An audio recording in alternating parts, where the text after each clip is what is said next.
Bueno, acá vamos a ver un apuntecito que son los distintos regímenes de funcionamiento del motor. Acá tenemos en principio el funcionamiento como motor. Acá estamos con el circuito equivalente. Esto sería el bobinado estatórico, esto es el entrehierro y esto es el rotor. Esta resistencia variable con el resbalamiento representa la entrega de potencia activa del motor. La potencia activa es la potencia que entrega en el eje. La potencia útil y por otro lado las pérdidas mecánicas por rozamiento y ventilación, ¿sí?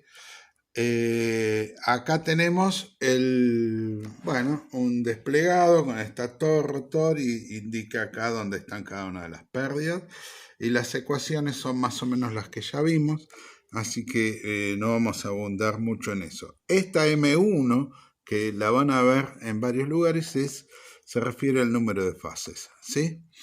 Bien, zonas de funcionamiento del motor. N1 me indica la velocidad de campo, ¿sí? Entonces tenemos tres zonas de funcionamiento del motor asincrónico trifásico. Tenemos freno, donde la velocidad de campo es opuesta a la velocidad del rotor. Motor, donde van las dos juntas, pero la velocidad de campo es mayor que la del estator. Y generador, donde también van juntas, pero la velocidad del rotor es mayor que la de campo y hay una inversión de la cupla, ¿sí? Ahora vamos a ver qué es esto. Bueno, entonces, en el régimen como motor tenemos esto que ya vimos antes, ¿sí? Cómo vienen las potencias, ¿sí? Bien, ¿no? De izquierda a derecha, potencia absorbida de la red, potencia electromagnética, potencia mecánica y las pérdidas que las vamos a tener en todos los funcionamientos. De esas no zafamos. Acá tenemos los tipos de carga. Entonces, carga independiente de la velocidad, que son este tipo de carga lo poseen muchas veces las grúas, los ascensores, algún tipo de máquinas, ¿sí? Y las cargas que dependen de la velocidad, caso típico, los ventiladores, ¿sí? Y acá tenemos la característica mecánica de funcionamiento como motor que habíamos visto.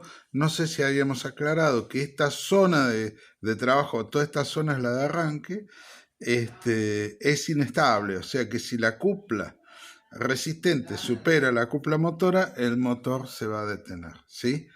Acá tenemos la cupla máxima. Esta zona no es de trabajo, sino que está más o menos en 0,8 de la cupla máxima.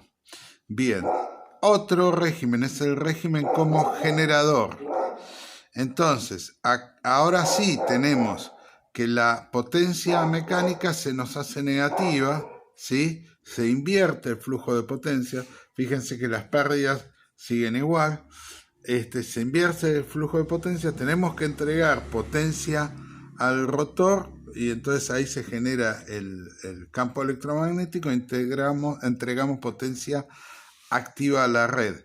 Pero, ¿qué pasa? Nosotros necesitamos suministrar a este rotor el campo, ¿sí? La potencia reactiva que me va a permitir formar el campo que hace el acople entre rotor y estator, ¿sí? En el caso del motor, esa potencia reactiva la toma de la red. En el caso del rotor, bueno, hay varias formas. Una es mediante capacitores, ¿sí? Que entregan la energía reactiva que requiere el rotor, ¿sí? Por ejemplo, en el caso del variador, el variador queda conectado a la red, tiene unos capacitores importantes, entonces con esos capacitores alimentamos la energía reactiva que requiere el rotor, ¿sí? Bueno, acá hay un pequeño esquema de las corrientes que, bueno, no nos interesa tanto. Y la otra forma, entonces, una cosa acá, nosotros en los variadores, por eso lo mencioné, lo que vamos a ver cómo se determina son las resistencias de descarga. Entonces, el motor con la inercia que tiene, ya tenemos acá la potencia rotórica, ¿sí? Entonces, ¿nosotros qué queremos? Frenarlo. Frenarlo porque estamos en un régimen de trabajo de alguno de los que vimos antes, ¿sí? Entonces yo lo quiero detener. Entonces, en lugar de usar la inversión de campo, que exige mucho al motor y puede llegar a fundir las barras rotóricas, ¿sí? En lugar de hacer eso, ¿qué hacemos? Lo hacemos funcionar como generador y descargamos la energía rotórica, ¿sí? Que tiene por inercia, la descargamos en una resistencia de descarga.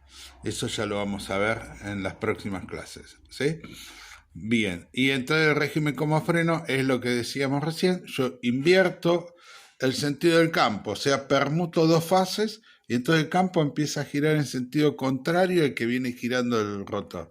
Entonces yo entrego potencia acá y tengo acá toda la potencia rotórica, ¿sí? Por ejemplo, en una grúa, entonces la carga hace que el rotor gire en un sentido. Por ejemplo, está bajando, yo quiero que baje más despacio, que se frene. Entonces invierto el sentido del motor y le doy como para que levante la carga. Entonces tengo la potencia en un sentido y esta en otro, ¿sí? Entonces ahí es donde tengo exigencias de corriente demasiado importantes. Entonces se eleva mucho el calor disipado, lo habíamos visto en el apunte anterior en las curvas, ¿sí? En las curvas de temperatura, que aumentaba mucho, y eso es peligroso para el funcionamiento del motor.